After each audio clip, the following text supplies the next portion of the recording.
Hello friends, welcome to our new videos. तो आज हम शुरू करने जा रहे हैं डीएवी के इंग्लिश बुक के चैप्टर नंबर 8 में। तो चलिए शुरू करते हैं।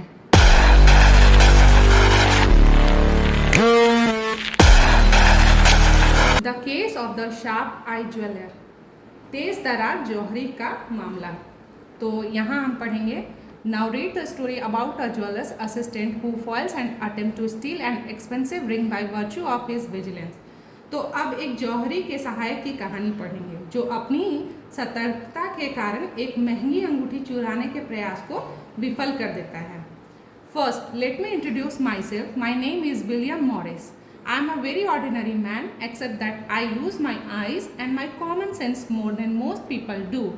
My hobby is perhaps a little out of the ordinary. It's the study of crime and criminals. For the past 30 years, I have made a study of the crime stories of the greatest authors, from Edgar Allan Poe to Agatha Christie, and here I must say that the stories I have most enjoyed are not those where the detective is an extraordinary person, extraordinarily favored by fortune, but where he is just an ordinary man who uses his eyes and his common sense to the full. तो सबसे पहले मैं अपना परिचय दे दूँ। जो वहाँ पे जो काम करते हैं वो अपने बारे में बता रहे हैं कि मेरा नाम विलियम मॉरिस है। मैं एक बहुत ही साधारण इंसान हूँ, बस इतना फ़र्क है कि मैं अपनी आँखों और अपनी सामान्य बुद्धि का इस्तेमाल ज़्यादातर लोगों से ज़्यादा करता हूँ। मेरा शौक़ शायद थोड़ा हटकर है, यह अपराध और अपराधियों का अध्ययन है। पिछले 30 सालों से मैं एडगर एलन पो से लेकर अगाथा क्रिस्टी तक महानतम लेखकों की अपराध कहानियों का अध्ययन कर रहा हूँ। और यहाँ मैं यह जरूर कहूँगा कि मुझे सबसे ज़्यादा पसंद आने वाली कहानियाँ वे नहीं हैं जिनमें एक जासूस एक असाधारण व्यक्ति होता है जिसे भाग्य का असाधारण साथ मिलता है, बल्कि ये वो कहानियाँ हैं जिनमें एक साधारण इंसान होता है जो अपनी आँखों और सामान्य बुद्धि का पूरा इस्तेमाल करता है। I love to watch people. Some men love to watch the behavior of birds, others the behavior of fish. But I love to watch how men and women behave. I have the habit of observing everything they do, the way they walk, speak and pray. What they eat, read, wear and wish for, nothing ever escapes my sharp eyes. Of course, you cannot learn much from one fact, but if you put two or more facts together, you can learn a great deal. I admit that I am only guessing at the truth and that my guesses may be wrong. All the same, it is an interesting pastime and I thoroughly enjoy it. तो मुझे लोगों को देखना बहुत पसंद है। कुछ लोग पक्षियों का व्यवहार देखना पसंद करते हैं तो कुछ लोग मछलियों का, लेकिन मुझे यह देखना बहुत पसंद है कि पुरुष और महिलाएं कैसा व्यवहार करते हैं। मुझे उनकी हर गतिविधि पर ध्यान देने की आदत है। वे कैसे चलते हैं, कैसे बोलते हैं, प्रार्थना करते हैं, क्या खाते हैं, पढ़ते हैं, पहनते हैं और क्या चाहते हैं। मेरी पैनी नज़र से कोई भी चीज़ कभी नहीं बचती। बेशक आप एक तथ्य से बहुत कुछ नहीं सीख सकते, लेकिन अगर आप दो या दो से ज़्यादा तथ्यों को एक साथ रखें तो आप बहुत कुछ सीख सकते हैं। मैं मानता हूँ कि मैं सिर्फ सच्चाई का अंदाज़ा लगा रहा हूँ और मेरे अंदाजे गलत भी हो सकते हैं, पर फिर भी यह एक दिलचस्प है और मुझे इसमें बहुत मज़ा आता है। I have told you something about my hobbies and habits that now I shall speak of my work. I am a jeweler, or more accurately a jeweler's assistant. This may not strike you as anything important or unusual, but when I tell you that I am working for Regner's, I am sure that you will be impressed. Everyone knows Regner's, which is famous for antique are millionaires, oil kings, film stars, heroes of the football field and people of that class. The jewels we sell are never less than 300 years old. Some of them have a romantic history. Many had once been the gift of a prince to some ranging beauty of this time. तो मैंने आपको अपने शौक़ और आदतों के बारे में कुछ बताया है और अब मैं अपने काम के बारे में बात करूँगा। तो मैं एक ज्वेलरी हूँ या ज्वेलर हूँ, जौहरी हूँ, या कुछ कहें एक जौहरी का सहायक हो सकता हूँ।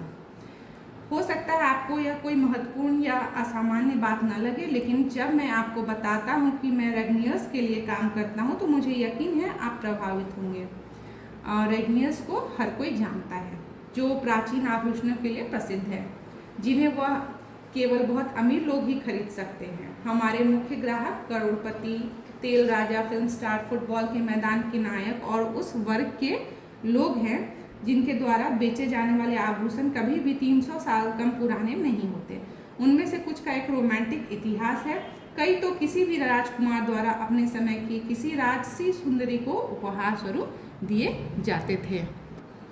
The first thing I do when I get to work in the morning is to put in the window some pieces of jewelry which are always kept in the safe overnight. I was doing this on that eventful day when I noticed a young woman standing in front of a shop on the opposite side of the street. Her eyes were fixed on the display in the shop windows and she stood there all the time it took me to arrange our display. Quite 15 or 20 minutes. And what do you think she was sharing at? Well, the shop is an undertaker's and in the window there was nothing but 2 urns for holding the ashes of the dead and some photographs of gravestones. Her interest in such things struck me as very strange. The thought crossed my mind that someone dear to her had died, maybe, but she was not wearing black or any other sign of mourning. She was in fact wearing a bright yellow coat with a vivid chick-chack pattern running all over it and yellow sandal. तो सुबह काम पर पहुंचते ही सबसे पहले मैं खिड़की पे कुछ गहने रख देता हूँ जो रात भर तिजोरी में रखे रहते हैं। उस घटनापूर्ण दिन में यही कर रहा था कि मैंने सड़क के दूसरी तरफ एक दुकान के सामने एक युवती को खड़ा देखा। उसकी नज़र दुकान की खिड़की के लगे आभूषण पर टिकी थी और जब तक मैं उन्हें सजाने में लगा रहा वो वहीं खड़ी रही। लगभग 15-20 मिनट। आपको क्या लगता है वह किस ओर देख रही थी? दुकान तो एक अंत्येष्टिकर्ता की है और खिड़की की मृतकों की अस्थियां रखने के लिए 2 कलश और कब्रों के पत्थर की कुछ तस्वीरें ही रखी थी। ऐसी चीज़ों में उसकी रुचि मुझे बहुत अजीब लगी। मेरे मन में विचार आया कि शायद उसके किसी प्रियजन की मृत्यु हो गई है, हो सकता है, लेकिन उसने न तो काला कपड़ा पहना था न ही शोक का कोई और चिन्ह। दरअसल उसने एक चटक पीले रंग का कोट पहना हुआ था और जिस पर एक जिग-जैग पैटर्न बना हुआ था और पीले रंग की उसने सैंडल पहनी हुई थी। I had finished arranging the jewels in the window and was still keeping one eye on the young woman when a man came into our shop. It was immediately planned to me that he was an American, one of the gum-chewing Americans.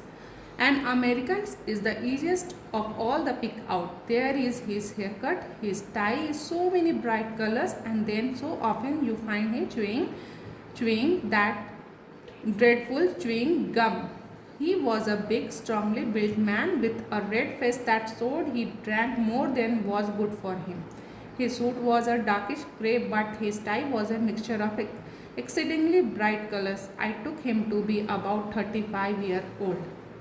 तो मैंने खिड़की में गहने सजाना खत्म कर दिया था और अभी भी उस युवती पर नज़र गड़ाए हुए था कि तभी एक आदमी हमारी दुकान में आया। मुझे तुरंत समझ आ गया कि वह एक अमेरिकी था, चबाने वाले अमेरिकियों में से एक अमेरिकी को पहचानना सबसे आसान होता है।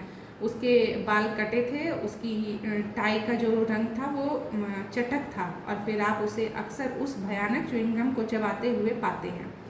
वह एक लंबा चौड़ा हट्टा कट्टा आदमी था जिसका लाल चेहरा बता रहा था कि उसने ज़रूरत से ज़्यादा पी ली है। उसका सूट जो है गहरे स्लेटी रंग का था, लेकिन उसकी टाई जो थी वो बेहद चटक थी और वो चटक रंग के मिश्रण वाली टाई थी। मैंने उसकी उम्र लगभग 45 साल समझी। सॉरी, ये 45 नहीं, यहाँ 35 साल की थी उसकी उम्र। Good morning sir, I said, may I help you? Well, he said, rolling the gum round his mouth and speaking with a strong Yankee accent, I had like to look at some ring. Certainly, sir. Is there any particular kind you have in mind? I guess not, he said. Just show me some. I opened the safe and took out a tray of ring to show him and to get some idea of what he wanted. He picked out 2 or 3 of them and asked the price of them. I noticed that he was left-handed. It was clear that he knew nothing at all about precious stones and the nature of their setting. The price was the measure by which he judged them. तो उसने आकर कहा कि सुप्रभात sir. मैंने कहा क्या मैं आपकी मदद कर सकता हूँ? तो ठीक है, उसने गम को मुंह में घुमाते हुए ज़ोरदार अमेरिकी लहजे में कहा कि मैं कुछ अंगूठियाँ देखना चाहता हूँ। ज़रूर सर, क्या आपके मन में कोई खास किस्म है? मुझे नहीं लगता, उसने कहा, बस मुझे कुछ दिखाओ। तो मैंने तिजोरी खोली और अंगूठियों से भरी हुई एक ट्रे निकाली ताकि उसे दिखा सकूं। उसे क्या चाहिए? उसने 2-3 अंगूठियां निकाली और उनकी कीमत पूछी। मैंने देखा कि वह बाएं हाथ का था। जाहिर था कि उसे कीमती पत्थर और उसकी जड़ाई के बारे में कुछ भी पता नहीं था। कीमत ही वह पैमाना था जिससे वह उनका आकलन करता था। There was one most beautiful ring with diamonds and rubies set in the shape of a flower. It was well over 300 years old and had been in the possession of a royal family. Mr. Regnius had set a very high price on it because he did not really wish to sell it. Mr. Regnius was like that. There was some of his jewels that he loved as much as he loved his children. तो एक बहुत ही खूबसूरत अंगूठी थी जिसमें फूल के आकार के ही हीरे और मानिक जड़े थे। यह 300 साल के थे या उससे भी ज़्यादा पुरानी थी और एक शाही परिवार के पास थी। मिस्टर रेगनियर ने इसकी बहुत ही ऊंची कीमत रखी थी क्योंकि वह इसे बेचना नहीं चाहते थे। मिस्टर रेगनियर ऐसे ही थे। उनके कुछ गहने थे जिन्हें वो बहुत प्यार करते थे। शायद वो अपने बच्चों से भी ज़्यादा उन्हें प्यार करते थे। The American preferred this flower ring to all the others, but he complained that the price was too high. He asked to see some other rings and I showed him 3 more trays, but he was still unsatisfied. His eyes then fell on a 4th tray which was still inside the safe, whose door I had left open. तो अमेरिकी को यह फूलों वाली अंगूठी बाकी सभी से ज़्यादा पसंद थी, लेकिन उसने शिकायत की कि इसकी कीमत बहुत ज़्यादा है। उसने कुछ और अंगूठियाँ दिखाने के लिए कहा तो मैंने उसे 3 और ट्रे दिखाई, लेकिन वह फिर भी संतुष्ट नहीं था। फिर उसकी नज़र 4थी ट्रे पर पड़ी जो अभी भी उस तिजोरी के अंदर थी जिसका दरवाज़ा मैंने खुला छोड़ रखा था। तो आज की वीडियो में बस इतना ही। अगर आपको पसंद आया तो प्लीज़ लाइक करें और सब्सक्राइब करें चैनल को। Thank you.